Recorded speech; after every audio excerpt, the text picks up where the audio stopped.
नारद जी ने कहा। ऐसा कहकर भगवान विष्णु मछली का रूप धारण करके आकाश से जल में गिरे। उस समय विंध्याचल पर्वत पर तप कर रहे महर्षि कश्यप अपनी अंजलि में जल लेकर खड़े थे। भगवान उनकी अंजलि में जा गिरे। महर्षि कश्यप ने दया करके उसे अपने कमंडल में रख लिया।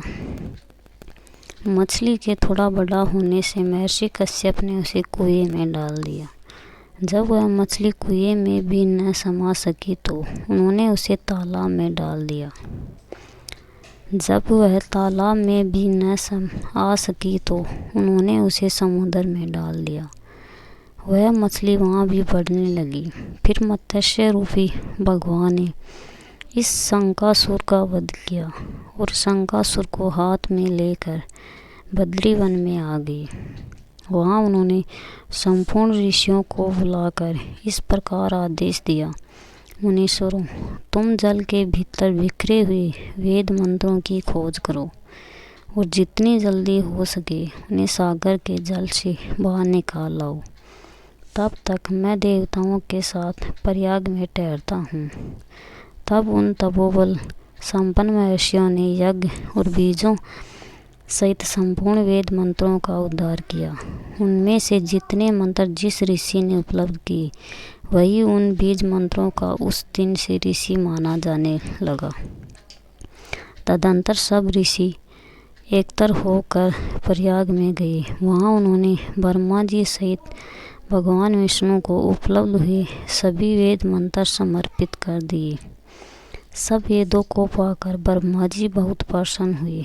उन्होंने देवताओं और ऋषियों के साथ प्रयाग में अश्वमेध यज्ञ किया। यज्ञ समाप्त होने पर सब देवताओं ने भगवान से निवेदन किया, देवाधिदेव जगन्नाथ, इस स्थान पर ब्रह्मा जी ने खोए हुए वेदों को पुनः प्राप्त किया है और हमने भी यहाँ आपके प्रसाद से यज्ञ भाग पाए हैं। अतः यह स्थान पृथ्वी पर सबसे श्रेष्ठ पुण्य की वृद्धि करने वाला एवं भोग तथा मोक्ष प्रदान करने वाला हो।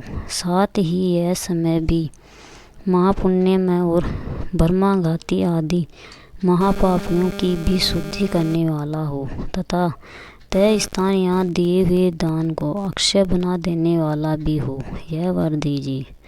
भगवान विष्णु बोले, देवताओं, तुमने जो कुछ कहा है वह मुझे स्वीकार है। तुम्हारी इच्छा पूर्ण हो। आज से यह स्थान ब्रह्मा क्षेत्र के नाम से प्रसिद्ध होगा। सूर्य वंश में उत्पन्न राजा भागीरथ यहाँ गंगा को ले जा आएंगे और वह यहाँ सूर्य कन्या यमुना से मिलेंगे। ब्रह्मा जी और तुम सब देवता मेरे साथ यहाँ निवास करो। आज से यह तीर्थराज के नाम से विख्यात होगा। तीर्थराज के दर्शन से तत्काल सब पाप नष्ट हो जाएंगे। जब सूर्य मकर राशि में स्थित होंगे उस समय यहाँ स्नान करने वाले मनुष्य के सब पापों का यह तीर्थ नाश करेगा।